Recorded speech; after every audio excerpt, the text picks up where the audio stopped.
The life lessons, challenges, and defining moments that shaped his voice as an author. Each episode explores the inspiration behind his books, the purpose in every story, and features select passages that bring his message to life. Meet his incredible friends and learn where his books are available, and how to stay connected as his future projects continue to unfold. So relax, settle into the groove, and let the jazz guide you into his world of storytelling and truth.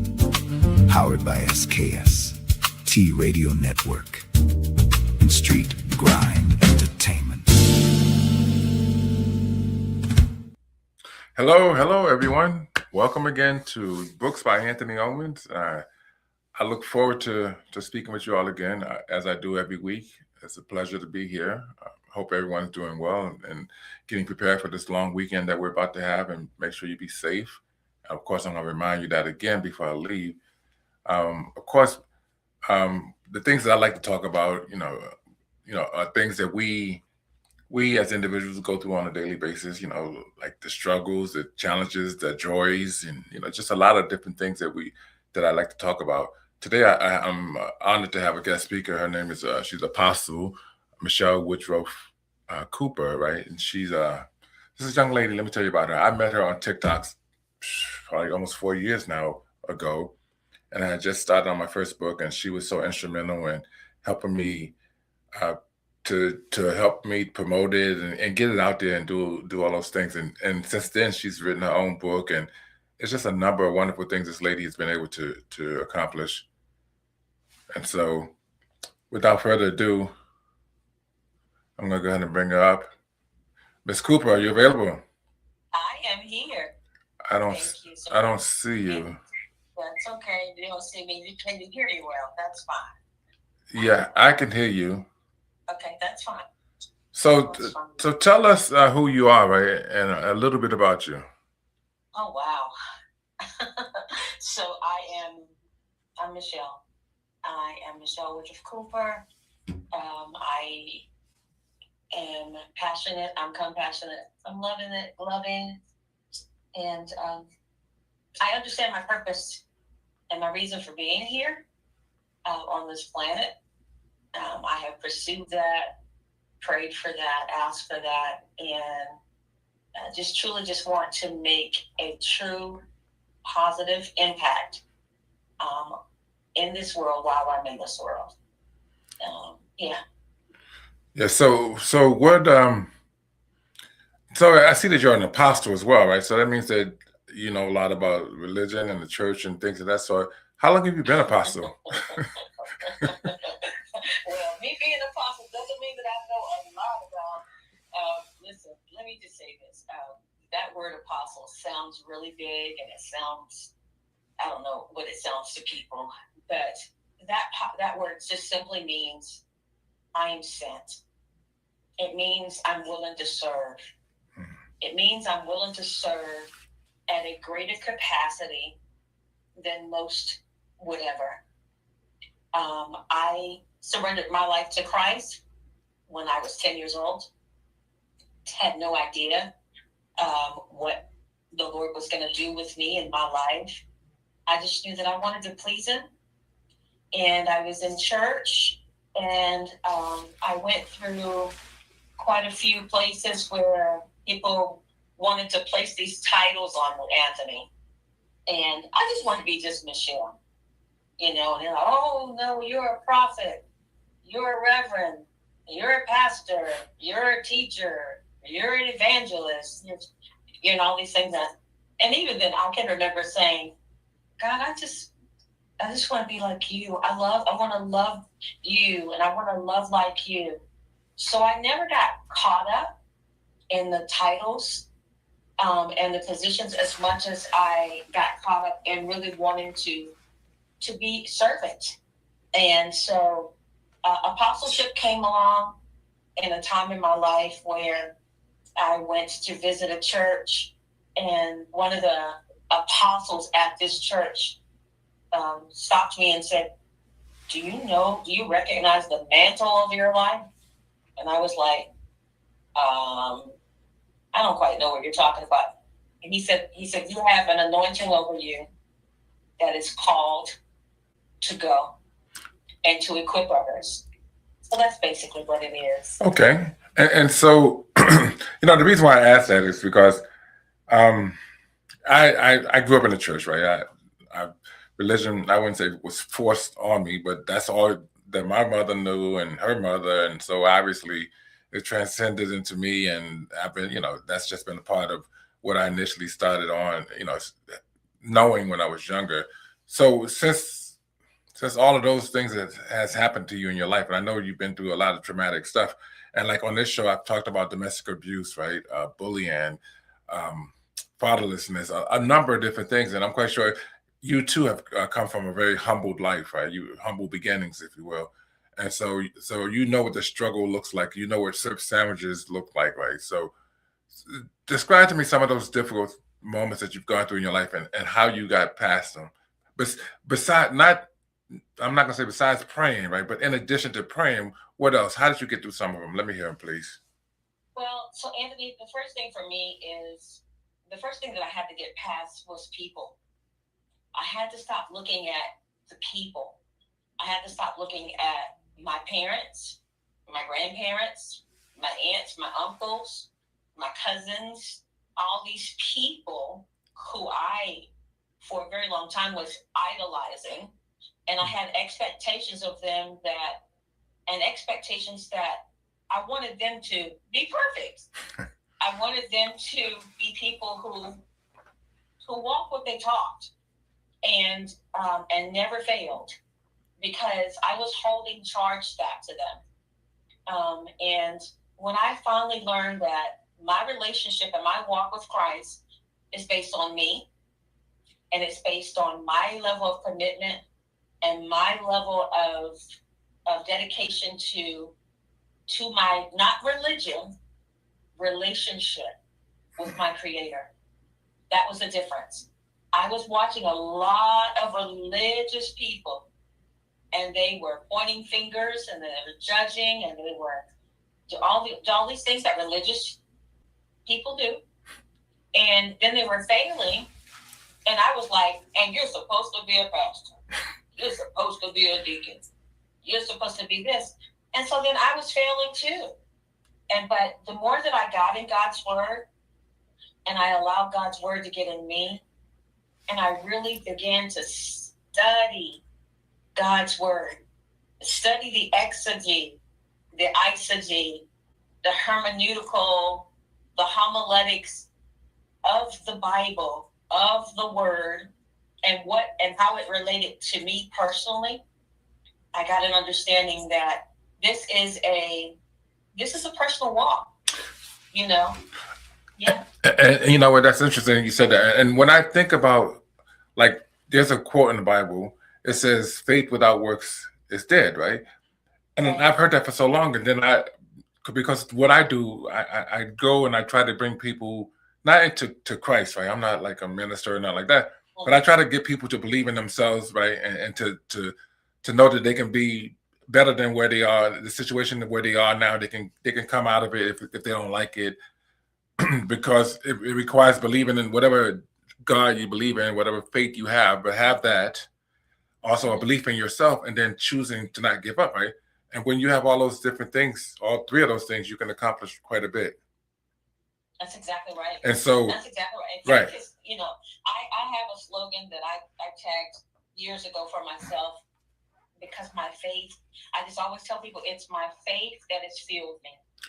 It is my faith. Okay. It is my belief that God's word and God's promises are true for me.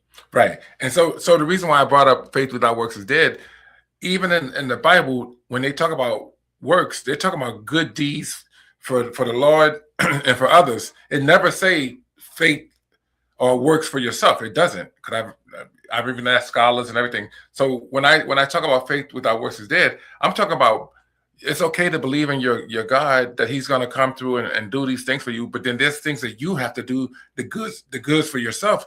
Like, for instance, if you're out there looking for a job and you're sitting around waiting, believing that your God is going to take care of it, it's going to require more than that, right? You're going to have to go do your research. You're going to do your study and get certifications, do whatever you have to do, and do those works for yourself so that you too can be able to get what you want in life. You can't sit back and say, God's going to send me a man, I'm just going to wait for him, and you don't even leave the house.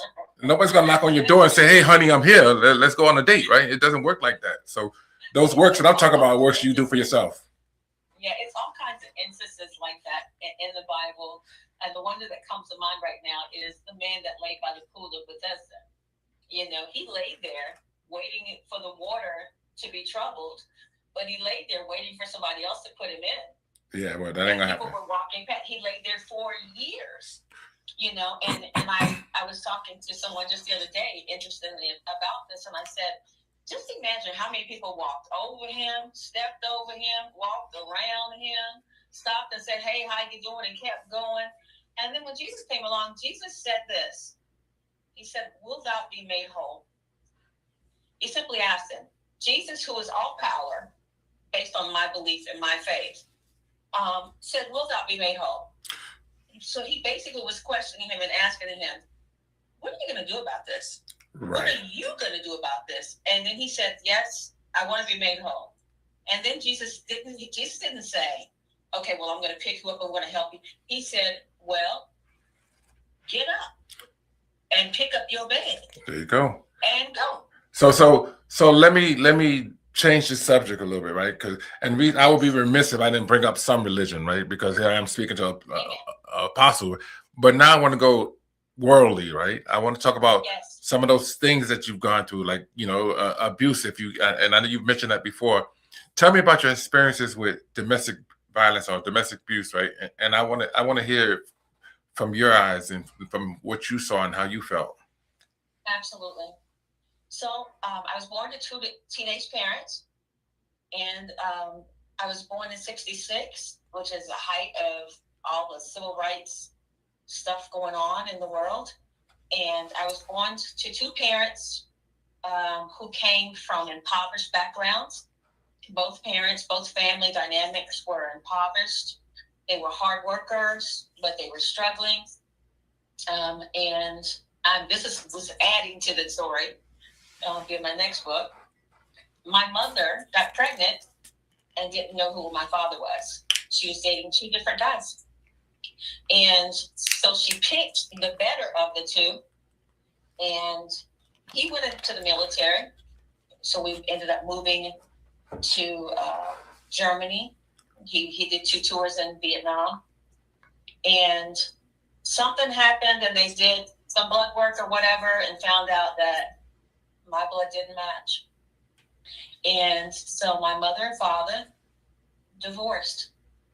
And I went through a lot of abuse at the hands of my mother, and because she was having her own issues with the fact that she felt like it was my fault. And I'm sure that somebody out there can relate to that. They've been born, and you know, the child gets the blame for what's happened and what's going on. So we ended up moving quite a bit. We moved from Germany to Baltimore, or Baltimore as I like to say. And my mother remarried. I witnessed domestic violence there. I witnessed drugs, alcohol. I witnessed the pimps and the prostitutes out on the streets, beating the girls up in front of the stoop. I witnessed the drug habits right at my stoop porch. I was only 10. I'm seeing all of this, and that's a very formative time of your life. I witnessed it in the home with regards to the domestic violence that was going on with my mother and her then husband. And I witnessed my mother several times trying to take her life. My mother was hurt there in Baltimore by a cab driver. And I have to get permission to share all this, by the way. And so I'm seeing all of this, growing up, seeing all of this. And my grandmother is back in the country, Leesville, Virginia. My grandmother took a bus to Baltimore and made the decision to take me and my younger siblings and move us to the country. Okay, I'm gonna stop you right there. How were you feeling, right? How did that make you feel, seeing all those different things? Like, what was your mindset? I know you were young. How old were you at the time, roughly? I was 10. Okay, so I was 10. so what if you can remember, what was your thought process? I felt out of control. I felt like a failure because I couldn't fix it. I felt helpless. You know, I had two smaller siblings. I'm watching my mom get her head beat in. And I'm the oldest child. And I felt responsible for everyone. And I couldn't do anything. Yeah. I could relate to that. I mean, I can relate to, like, I made myself the head of the household, right? The man of the house. When I was really young. And, you know, oftentimes children are placed in positions like that, not because the parents put us there, but because that's something we feel we have to do because there's no one else there to do it or is stepping up to do it, right? So I commend you for doing that. But then there's a lot of side effects to that too, right? The downsides to it, because then you carry that with you for your life, because that may create in your mind, you feel like you got to save everybody, right? You know, as you, Absolutely. right. And I understand that. You're talking to someone who definitely understands that. And so give me something else, right? Tell me about something else that happened, because I'm going to tie all this in together, because as we get older, we can look back and say all these different things contributed to the person that I am today, right?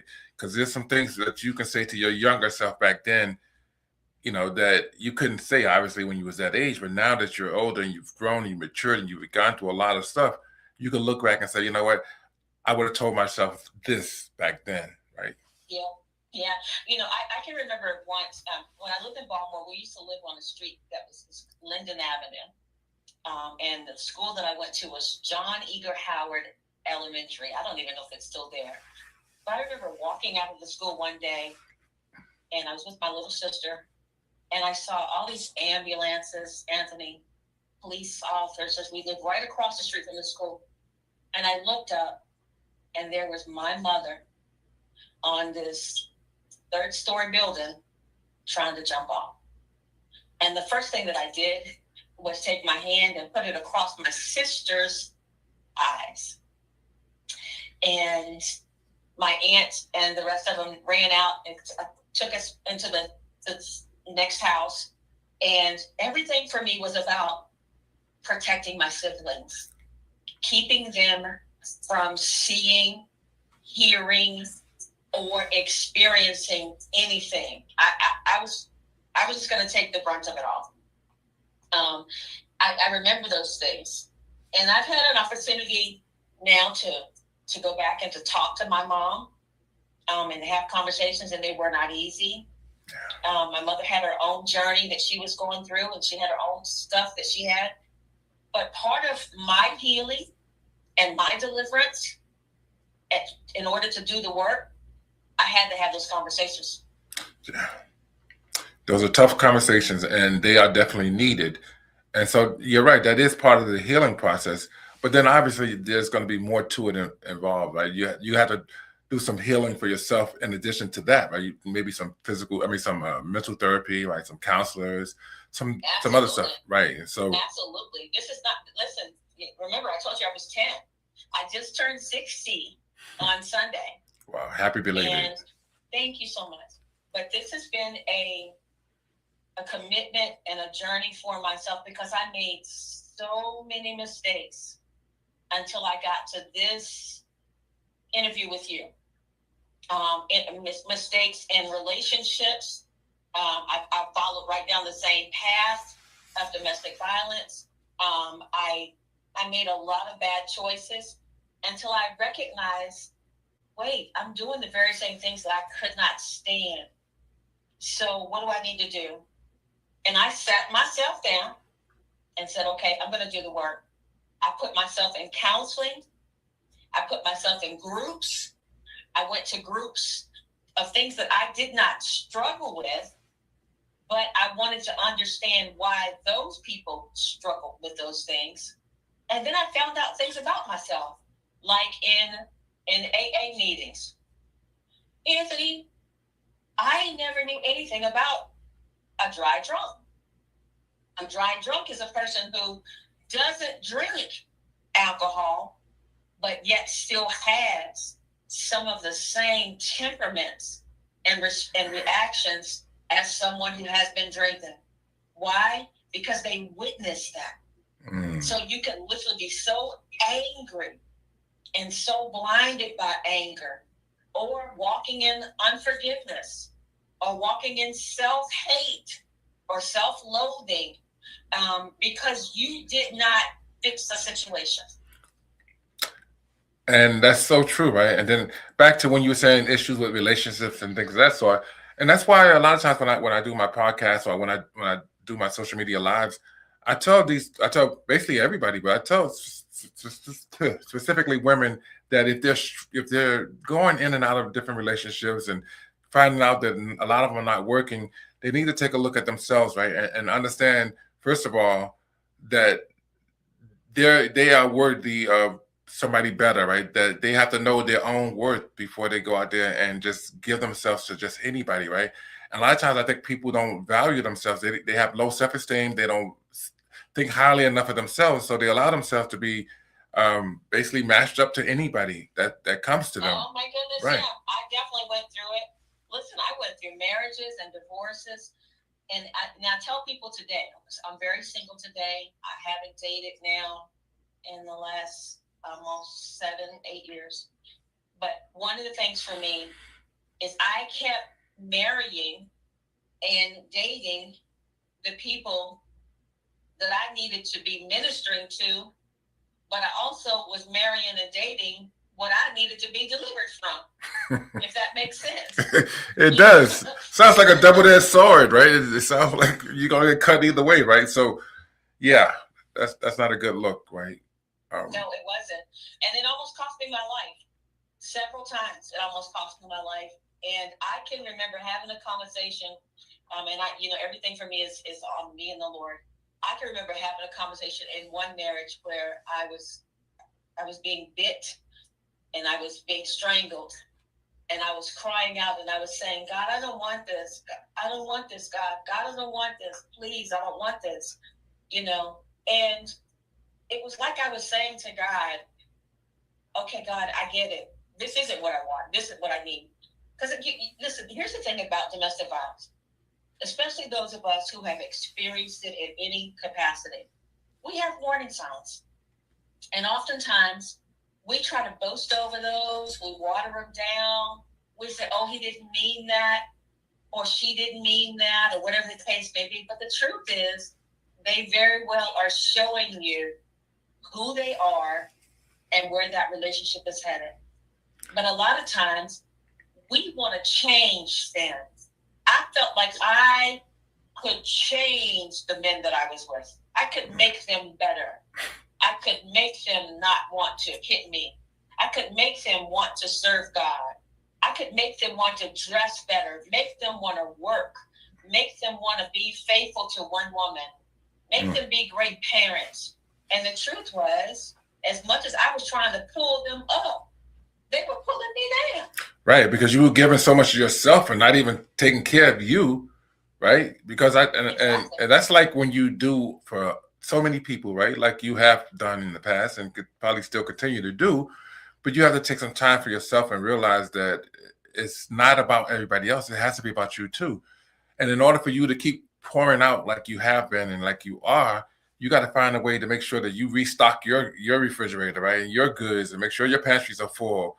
Because if you don't give away everything that you don't have, what do you have left? And next thing you know, you're scrambling. You know I ended up homeless. Yes. You know that. You know I ended up literally living in my car and living in a storage unit. And the very people that I had poured out to for hundreds of thousands of dollars, I had poured into them. And when I called them back for help, they had no help for me. And so one of the things, especially over the last 5 years, that I've learned is how to say this very complete sentence. No. Yeah, that's about as complete as it comes, right? And I've struggled with saying no, but I've gotten better. And I remember when I was younger, right? I couldn't just say no to people. I couldn't just, if I did or said anything that I thought was hurting somebody's feeling, I would feel terrible. So a lot of times, and we've been always, like, for instance, I was always taught, never do bad, never treat people the wrong way. You treat them like you want to be treated, right? And those are good things, right? But some other people are not taught those things. No. And so you're dealing with those same people that you're trying to be nice to and gentle and kind and giving to, and they've never been taught and could care less about reciprocating. So exactly. So that creates a problem. I know in your book, your book came much further than mine came, but in Sandwiches, on chapter 4, you talk about time for change, and it's so important that you recognize when you realize that, what does it say about insanity? Is to continue to do the same thing over and over and over again, but expecting something different. Right. But in your chapter 4, you talk about time for change. Yeah. And change is not a change until what? Until there's a change. Until there's a change and you do something different. Yes. Right. You can't keep doing the same thing, drinking every day and saying you're not an alcoholic. My neighbor's a functional alcoholic, but he'll deny it up and down while he's asking for another drink. While he's asking for another drink. Exactly. But when you come to yourself and you recognize, I think the first thing is, you've flown on airplanes. Yeah. I've flown on many a time airplanes. Or two. Yeah. A time or two, exactly. When that stewardess comes out and they say in light of emergency, when that mask comes down, who does it go on first? On you. Exactly. Because same thing. Right. So that's why I was telling you earlier, make sure we take care of ourselves. And I say we, the collective we, because I'm included as well, because I'm always the giving and caring type person as well. But we have to start making sure we take care of ourselves, because we got to be able to, if we want to, help others, right? So. Exactly. We cannot give from an empty bucket. And so I'm grateful. I love your book. I love I love the day that I was listening to you when you were promoting syrup sandwiches, and I was laying there in a pool of tears there in Williamsburg, Virginia, navigating through life, working a job that I no longer wanted to work because I was being bullied on the job, and I was being harassed on the job. I was productive on the job, but I was around people who were, and I was like, goodness, they're everywhere. They're in my family. They're in the church. They're in the workplace. How do they always find me? Well, they don't find you. They're just there, right? We just happen upon them, right? We just, all of a sudden we turn around and they're there because, usually, unfortunately, a lot of the people that are really not that good sometimes outnumber the people that are good, right? And so know that you're going to always be around people that don't care, that cannot be trusted, and that could care less, right? So knowing that, you just got to be mindful, right? And be careful. Yes. But I loved it when, I called, I told you what was happening with me, and you asked me to meet you, that you wanted to get a copy of your book to me. And I thought, oh, this is so good. But the biggest thing about this book, even as I hold it now, was those words at the bottom of the page that said, choose not to give up. Whatever you do, no matter what it is that you're going through, choose. It is a choice. It is a choice. Not to give up. And that inspired me. I know you always talk about not being a religious person and all this or whatever, but you are so inspirational. You're such a gift to this earth. You're such a gift to people, to ordinary people. You're an extraordinary man. Wow. And your words have so much purpose and so much power. And you blessed me, who was someone who was slated to bless other people. But I wanted to do everything in my power to promote your book, to promote you, to set up speaking engagements, to have you come and motivate and inspire other people, because you belong at that table and you belong in those rooms, and you didn't have to have a title and a position or one of those religious titles to do that, because oftentimes many people have been so hurt by people in the church that they don't want to deal with folk who got them titles. But somebody who just comes natural and just says, look, I've been through some things too.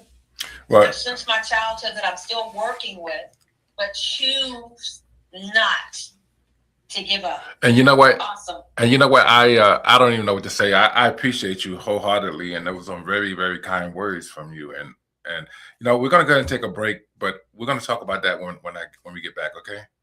Absolutely. Thank you. From the heart of the coast where the waves rise high, Bay magazine we lift and amplify. Stories of love, of strength, of pride. Giving back, standing tall, side by side. We are the rhythm, we are the voice. Community rising, making bold choice. On short drive, we shine, we soar. Bay magazine, forever, evermore.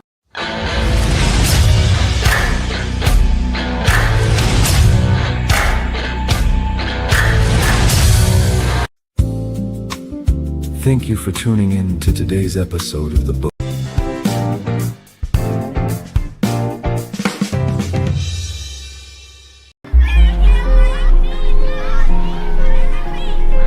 Does being different ever feel like a burden?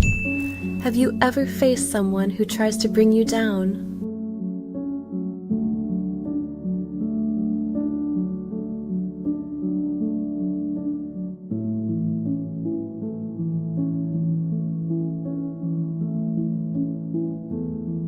You're not alone. Many kids face bullying, but there's a way to rise above it. In Raw Power, meet Ari, a young boy who discovers his inner strength. With hard work and dedication, he builds his confidence and learns to stand up for himself. Raw Power is a heartwarming story that teaches kids the importance of self-belief, personal growth, and forgiveness.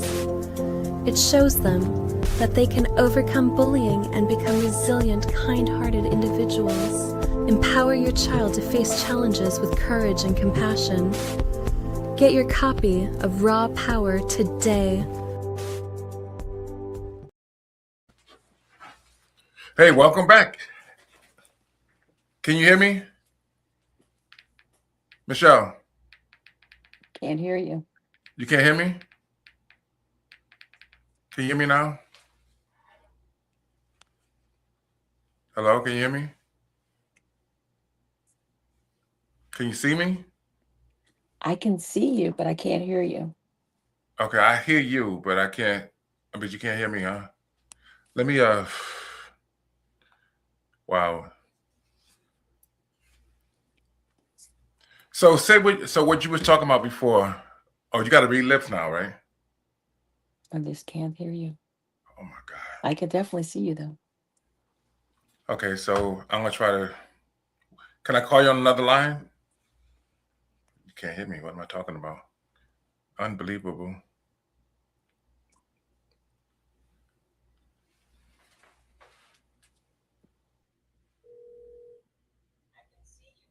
I can't hear you. Oh, now you can hear me, right? I can hear you now. Okay, you're on my phone. That's why. That's on her end. She needed to go out completely and come back in. But go ahead and finish. Okay, I'm gonna go ahead and since we saw you, I got you on the phone, so you can hear me now, right? Yes, I can. Okay, all right. So before we left, before the break, we was talking about a little bit about my book, and you gave me some great compliments, and I want to say thank you again. But let me talk about your book, right, for a moment. Sure. You decided to write this book not that long ago, actually. I have my copy. I think it's a very interesting book. It's a short read for those who want to know. It's really short, but I'm gonna let you talk about it. Right? Tell me the title, how to get it, what it's about, and what inspires you to write it. Sure. So it is. Let me just say this first of all. It is a very short read. The intention for me is to write 9 more that are an addition to this one. Anchored in Hope, God Said Live. And the reason of that title is because when I was going through particular spaces and places of this trauma, of this domestic violence, of this rejection, goodness, of this abandonment and different things, there would be times that I was literally praying to God, can you just take me home? Can you bring me home, God? You want to die, basically. So you're saying you want. I wanted him to bring me home. Exactly. And I was just like, and I can remember times, Anthony, that I would wake up and I would say, you woke me up again. You woke me up again. And I get up and my phone would ring and someone would want me to pray with them. Someone would want me to come and help them. And I'd get up and I'd go do it. But then I'd go back and I'd be like, Lord, please, my heart is broken. I'm so disappointed. I expected more of certain people and these things have not worked out. And can you just, I don't feel like I have any more to offer. And I want to come home, please, and it was like, nope, you still have work to do. And I know what it feels like when you feel that you have poured and poured and poured and you've given, and you've gone out of your way for other people to help them do whatever needed to be done, and they go the opposite way, or you are in a position where you need help and people have turned their back on you. And so I wrote this book in August, and I'm going to tell you, her name is Sharice Davenport. Sharice called me. I was in Birmingham, Alabama. That's where my address is now. I go to Greater Shiloh Missionary Baptist Church there in Birmingham, Alabama. And she said, Apostle Michelle.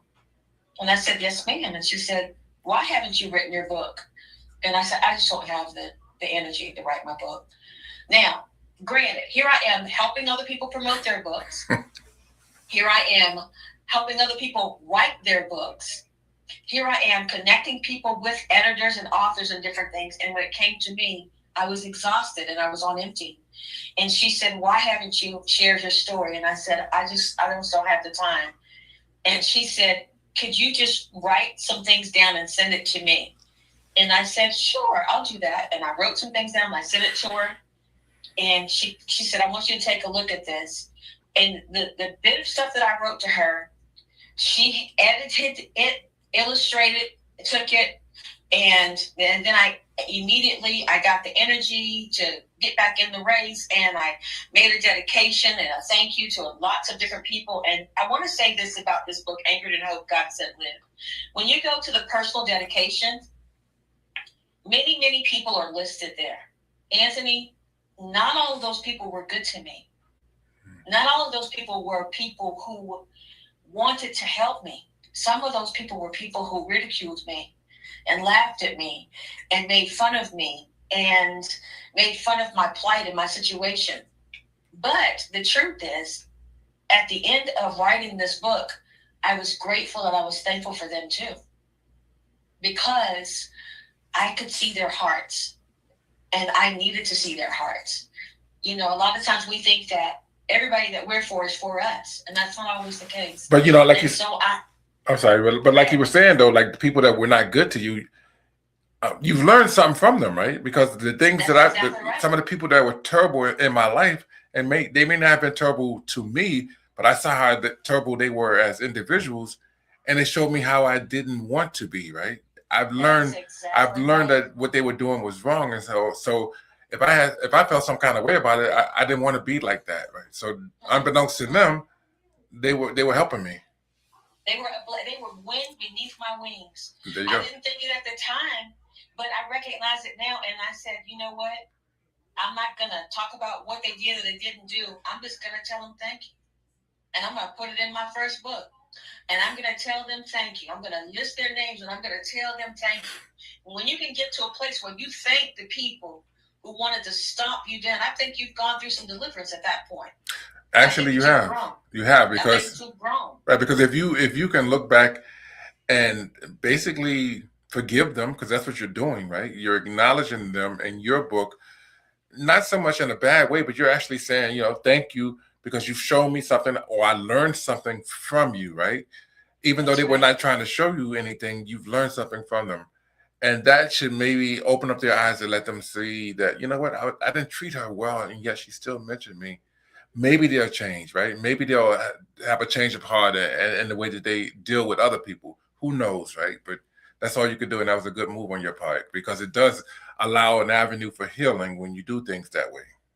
Absolutely. Absolutely. And I want to say this, even in the last several months, it's only been in the several months, I had an opportunity to restore relationship to a very healthy place with my mother, who I wondered if I would ever have that opportunity. And I had an opportunity to verbalize and to talk and to ask questions. And she answered my questions and helped me with some places that I was wounded, that I needed healing. And then she said, my mother literally said to me, I failed you. I didn't do what I was supposed to do. I didn't know how to do it. I wasn't there when you needed me. And I'm sorry. And I ask you to forgive me. And I said, I forgive you. I choose to forgive you, because not forgiving you is killing me. It's hurting me, and it's hindering me, and it's harming me. But then the other thing is, I can't expect you to give me something that you did not have to give. That's true. And a lot of that comes from what they were taught, right? And like right now, and I say this so many times, that if we see, like as a child, when we was growing up, and certain things we saw and we didn't like from our parents, right? And we didn't like those things, and we know that they were wrong for what they were doing. How do we allow ourselves, even to this day right now, allow ourselves to do those same things? If we are doing those same things, we're continuing the same cycle of something that we didn't like before. Now, to me, that doesn't make a lot of sense, but then that happens all the time. The cycles don't get broken. That's called a generational curse. That's called the familiar spirit. And then, and so now here you are pointing your finger and judging them for doing something, and then you doing the same thing. There you go. At some point in time, the buck has to stop somewhere. The shift and the change has to happen. And it has to be something that happens in such a way that everybody notices, wait a minute, there's a new sheriff in town, and we're going to do this a little differently. And it's going to come through forgiveness. Listen, there's nothing easy about forgiveness, especially when you come from the hood, especially when you come through some things. Yeah. We want to beat them up. We want to shake them down and then say, all right, I'm done with it. But that's not the way forgiveness works. You give it to them even if they never ask for it. Right. And it's one of the most craziest things to sit and wait for somebody to ask you to forgive them. Because what happens if they never do? A lot of times they won't. A lot of times they won't, because they don't care, or they don't know, or both, right? Because a lot of times people do things, and whatever they did is an afterthought to them. No matter who they heard or what they said or did, it may just be an afterthought. But for you and people like me and others who are willing to forgive, that's very important, because it helps us. It's not about them at that point, because they've done the damage, they've done whatever or said whatever they're going to do. But how we process it and how we move forward, we make those decisions. And a lot of times people get stuck in that hurt place, and they never move out of it, and it grows and it grows, and you get and it sounds like an oxymoron, but it grows, and then you get stuck in a sunken place, right? You're sunk in place. Just like the man by the pool of Bethesda, just laying there, waiting for somebody else to make the changes that only he could make within himself. And so for me, that's where my purpose and my power was allowed to come back. And I love the fact that, my grandmother, they lived a very humble life. They had about 450 acres of land up in Leesville, and they worked the land. That's how they lived. And, they had farms, they had cows, they had turkeys and chickens and all those things. And when I came back from Europe, and I saw that, I thought, oh my God, this is slavery. But now I'm so grateful for everything that I ever learned on that farm, because you learn how to till the garden, you learn how to lay the land, you learn how to do all these things that build your character. And, and I'm grateful for that. And like I said, I just go back again, Anthony, to your book, Choose Not to Give Up. Sometimes you have to go in, you have to go deep within yourself and say, what is the root cause of this anger? What is the root cause of this unforgiveness? What is the root cause of why it is that I just don't want to let this go, that I want justice for this, and I want justice now? And I'm not willing to wait 10 years, 20 years, 15 years. It happened then and I want it to be fixed right now. But sometimes you have to be cultivated. Sometimes you have to go through some things and you grow differently. And when you really want wisdom and when you really ask for discernment and you really ask to be different and to make a difference, the change will come. Yeah, and then like for instance, and you bring up served sandwiches, because I'm going through it again. I'm reflecting on a lot of stuff, and I'm talking to myself as an adult to the child, right? And I'm addressing some of the things that I've written, and it's really, really profound because I'm saying to myself now, what would I have said to myself then? And I'm going through each chapter, right? And what I'm looking at is my mother went, she struggled a lot. She was very, very resilient. I'm so resilient because I saw it through her. I saw all those different things that she went through and never gave up. She never, no matter what, right? She just kept on pushing through because she knew she had kids to take care of. She knew that she had people depending on her. And that's an amazing feat, right? Because a lot of times, sometimes, well, not a lot of times, but too many times, you have parents that don't do that, right? They'll give up. They'll let their kids just go without, right? My mom did everything she could to make sure that we had, even though it was meager, and it was small, we didn't have a whole lot of a lot of stuff, but at the same time, she always gave a lot of herself. And but she had a love of herself too. Yeah. And I'm telling you, there's something about the love of a mother who is just determined that her children are going to make it. Mm-hmm. And that goes back to that anchor. You were like an anchor to them. My children were anchors to me. And when I was going through some of the things that I was going through, I would look at them and I would be like, I can't do this. I can't keep doing this way. Especially the day that I recognized and realized that I was the first woman that my sons, Derek and Gavin, would ever fall in love with. Mm. And I wasn't living and behaving and conducting myself in a way to where if they brought me home, that I was going to be accepting. Because I was like, I was like Shaquita. I was like Shanae. I was seriously a bad girl. And my thing was, now if they bring me through the door, we are not going to get along. But the change had to change in me. I wanted them to see me change and see me be different. And even now, my sons are still yet watching me evolve into the woman that I wanted to be all the time. But I always say this, I had to unlearn, to relearn, to learn again. So, how butterflies have their metamorphosis experiences. Yeah. I had to go through that. And it is not an easy task. Even when you desire to change and you desire to grow and you desire to be different, you're always going to have that that group of people who are like, come on now, and then you have that people who are like, yeah, right, you change or whatever. And sometimes you literally, Anthony, you have to leave everybody and get alone and get within self and make the decision that you want to leave this world with a positive impact and not the negative experiences and circumstances that you've gone through.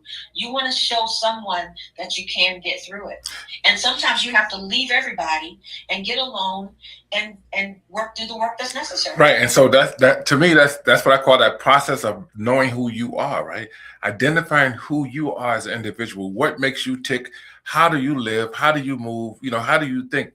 A lot of times people don't know that. They don't even know what makes them happy most of the time. No. So once you identify who you are, what's your character? What are you still going around here lying like you're back in your 20s, right? Are you still lying and running the streets and doing those things and not aware of who you are as an individual? Are you mature enough to take responsibility for things that you said that are wrong and know that you're doing that are wrong? A lot of people don't take responsibility, right? So listen, let me tell you, I was a bad girl. I came out of a pagan family. We did bad things, and I found myself going back and making apologies, Anthony, to people. I can remember one time I went back to a woman that I had been involved with her husband. I'm going to put it out here. I've been involved with that lady's husband, and I was a young woman. I was coming right out of my teenage years or whatever, and had gone through my first divorce. And there I was messing with that woman's husband. And I hadn't seen that woman probably in 30 years. And I went back to Lynchburg area and I saw her. And when I saw her, I had the strongest impression to go up to her and apologize to her. And I did it. I went up to her and I asked her, first of all, I said, do you remember me? She didn't remember me. And I said, it's Michelle, and I called my whole name and everything. And she looked at me again and she said, yeah, I remember you. And I said, I just want to tell you something. I want to tell you that there's been a change in my life. And I want to tell you that I've grown and gone through some things myself. And I want to ask you to forgive me. I want to ask you to forgive me because I hurt you years ago. She looked at me and I said, I don't know if you ever knew or not, but, I hurt you. And to hurt you was to hurt me as a woman. And I disrespected you. And I dishonored the covenant of your marriage. And I just ask you to forgive me. And I want you to know that I'm not that same person. I don't think that same way. I don't function and walk that same way now. And I've gone through some of the same things that I did to you. I went through myself. And I'm asking you to forgive me. And she looked at me and she said, I don't know where you've been. I don't know what's been happening, what's been going on, but keep doing what you're doing. That was a part of my healing as well, Anthony. Wow. That's deep right there. That's really deep because most of the time that's one of those dogs that you're going to let sleep, right? That's exactly right. But you woke that dog up, you fed him. Now the dog is full grown and everything, and he's starting biting again. So that was different, right? Because you don't hear people say that. You don't, especially what you just said. Like sometimes when women tell a man that the child is theirs and it's not, a lot of times they don't find out. A lot of times, unfortunately. And that's horrendous. And it hurts them. That's like me. I didn't find out until, my biological father passed away 3 years ago. And Anthony, I thought that I was going to lose my mind because I had not spent enough time with this man to really get to know this man, and time was gone. And I was so angry and I was so upset with my mother and with the dad that I called dad. And I said, why didn't you guys tell me? Why did you hold this from me? Why did you keep this a secret from me? I knew I was different. My hair was different. I looked different. I knew something was going on, but they had held this secret from me. And I was livid with them.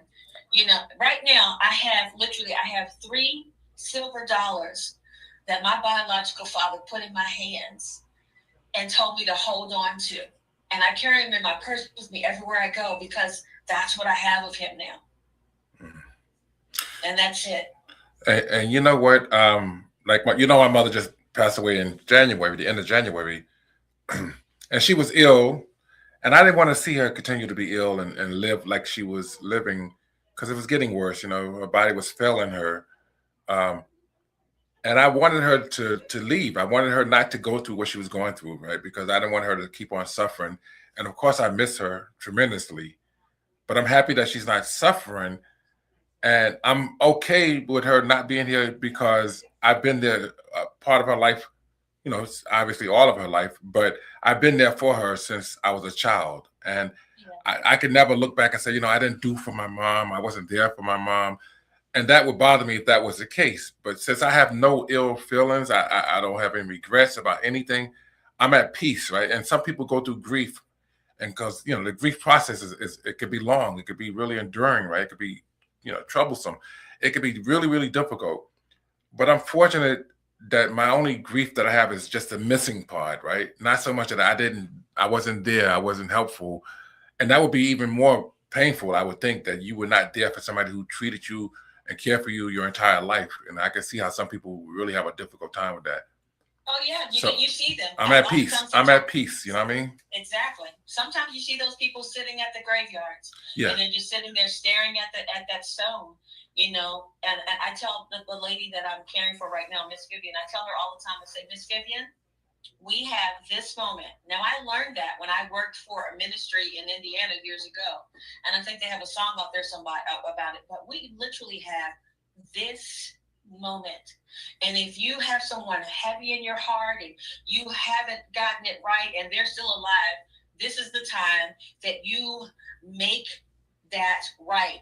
Because when they're gone, you don't get to bring them back to then make it right. That's true. You know, and if we valued people and time more than we valued titles and positions and material things, then we would have, the world would be a much better place today. Well, and not only that, if people mind their damn business. No, really, no. You as an individual, you don't have a right to tell anybody who they should worship, who they should love, how they should dress, right? What they should wear. None of those. You don't have that right. You don't have a right to treat people poorly because you don't agree with how they look or how they, well, who they, who they love. You don't have that problem. You don't have that right. We have a right to represent the one that we have accepted. And I believe, in my belief, I believe that he's King of Kings and Lord of Lords. But here's the thing. I have a right to walk that out every day as an ambassador of my God and love people. I love people. I love them. And even when I went through being homeless and living in a storage unit and sleeping in a car and calling you and crying and calling other people and crying, and you were cash apping me money to get me food and all these different things that were going on, I was still loving people wherever they were, because you can have mountaintop experiences and you can have trench experiences, but who you are in either one is going to show. It's going to show. And at the end of the day, in the Word of God, it says that we work out our own soul salvation, but I just love people. I just love people, and nobody can ever convince me not to love them. And here's the thing: I'm not Jesus Jr. I'm not I'm God is my God. I'm just that person who just loves you. I'm going to choose to love you. I'm going to choose to encourage you. I'm going to choose to tell you all of my dirt and all that I did wrong, so that you don't think that you've made history, because you haven't, because chances are somebody else has done what you did and worse. I'm going to choose to talk about it, and I'm going to choose to show you what it looks like to walk free from that and continue to love and be elevated to wherever God wants me to be. Well, isn't it interesting how people who come from humble beginnings, like you and me and others, it seems like we're always nicer to people than the people that have everything and they can want for nothing, and they treat people like crap. They're miserable. They're miserable, because they're baffled. They are baffled because, wait a minute, I thought this was going to make me happy. I thought that was going to make me happy. I thought this was going to make me happy. That's why you see them unaliving themselves. That's why you see them miserable. And then you have parties, you don't know who your true friends are. Yeah. Listen, Anthony, I have millionaire family members. Oh yeah, I know. Who knew I was homeless? Who knew I was living in my car? Who knew I was going through staying in the Salvation Army and all these different things? And not one time did they put forth an effort to help me. And I have said now, thank you to them. You know why? Why? Because their money did not buy my deliverance. Yeah. They could never take credit for where I am today. Only my God, my Creator, the lover of my soul, the one that I put all of my faith in, is the reason that I am where I am right now. Well, you know what? And in addition to God, you got to give yourself some credit too, right? Because you didn't give up, right? No. Right. And so we sometimes forget that we play a big role in how our lives turn out, right? Because we can kill ourselves just like some of these other people are, right? We can just just say we quit, but we believe that it's going to get better, so we stick around. We don't want to just give up like that, because even you said you wanted to die before but you didn't kill yourself. I did. You're still here. I did, and you know what? And like I said, I'm grateful and I'm thankful more than anything.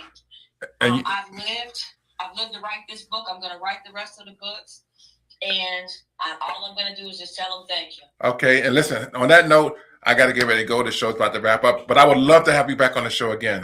What do you think about that? Come back. I love to come back, Anthony. I appreciate you, and I just thank you again. And I pray that everybody buys your book. And I pray that they buy yours as well.